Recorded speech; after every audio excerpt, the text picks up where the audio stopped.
அனைவருக்கும் வணக்கம். நம் எல்லாருக்கும் வயிறார உணவளிக்கக்கூடிய உழவு தொழிலுக்கு முதலில் வந்தனை செய்வோம். விவசாயிகளுக்கு ஒரு பெரிய நன்றியை தெரிவிப்போம். விவசாயத்தில் இப்போ இருக்கக்கூடிய நாட்கள் விவசாயம் பெரிய பெரிய சவால்களை சந்திச்சுட்டு வருது. முக்கியமாக காலநிலை மாற்றம், காஞ்சி பிறக்குது இல்லைன்னா பேஞ்சு பிறக்குதுங்கிற மாதிரி காலநிலை மாற்றம் ஒரு மிகப்பெரிய சவாலை கொண்டிருக்கிறது. ஸோ இந்த சவால் மட்டும் இல்லை, விலை ஏற்றம், விலை வீழ்ச்சி, இந்த மாதிரியான விஷயங்களும் விவசாயத்தில் நடந்து கொண்டே தான் இருக்கிறது. ஸோ இது எல்லாத்தையும் நம்ம இந்த சவால்களை சமாளித்து வரணும் அப்படின்னா நம்ம புதிய தொழில்நுட்பங்களை கடைபிடித்தே ஆக வேண்டிய கட்டாயத்தில் நாம் இருக்கிறோம். இதையெல்லாம் கருத்தில் கொண்டு தமிழ்நாடு வேளாண்மை பல்கலைக்கழகத்தில் வருகின்ற 26, 27, 28, 29 செப்டம்பர் மாதத்தில் 26ஆம் தேதியிலிருந்து 29ஆம் தேதி வரைக்கும் 4 நாட்கள் உழவர் தின விழா நடைபெற இருக்கிறது. இந்த உழவர் தின விழா ஒரு மிகப்பெரிய அளவில் நாங்கள் விவசாயிகளை எதிர்பார்க்கிறோம். இது பார்த்தீங்கன்னா வேளாண்மையில் நவீன உத்திகள் அப்படிங்கிற ஒரு தலைப்பில் இந்த உழவர் தின விழாவை நாங்கள் நடத்த திட்டமிட்டிருக்கிறோம்.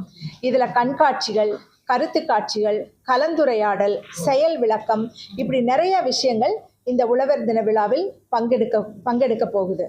அடுத்ததாக பார்த்துட்டோம்னா இதில் என்னென்ன விஷயங்கள் நாங்கள் உங்களுக்கு வைக்க போகிறோம் அப்படின்றத நான் உங்களுக்கு சொல்கிறேன். முதல்ல இப்போ இந்த காலநிலை மாற்றத்துக்கு ஏற்றவாறு உள்ள ரகங்கள், புதிய பயிர் ரகங்கள், அது மட்டும் இல்லை, இப்போ நம்மளுடைய மக்கள் தொகை பெருக்கத்திற்கு ஈடு கொடுக்குற மாதிரி நல்ல உயர் விளைச்சல் தரக்கூடிய ரகங்கள், இது எல்லாத்தையுமே தமிழ்நாடு வேளாண்மை பல்கலைக்கழகம் கண்டுபிடிச்சிட்டு இருக்குது.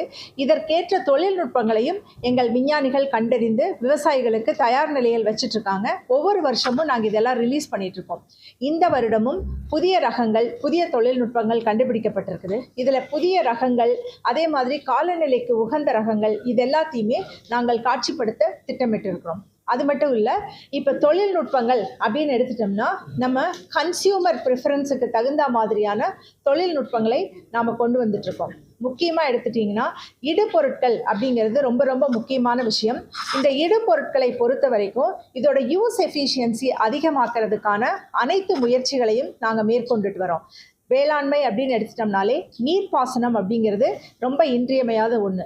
முக்கியமாக நம்ம இருக்கிற தண்ணியில் 3/4 தண்ணீர் விவசாயத்துக்கு தான் பயன்பட்டு வருது. ஸோ இந்த தண்ணீரை எப்படி சிக்கனமாகவும் அதே சமயம் அதிக திறனுடையும் உபயோகிக்கிறது அப்படிங்கிறத பற்றின செயல் விளக்கங்கள் நிறையா வச்சுருக்கோம். இதில் நுண்ணீர் பாசனம், மெயினாக ட்ரிப் இரிகேஷன், ஸ்ப்ரிங்க்லர் இரிகேஷன், இந்த மாதிரி அட்வான்ஸ்டு நீர்ப்பாசன முறைகளையும் இங்கே காட்சிப்படுத்தியிருக்கோம்.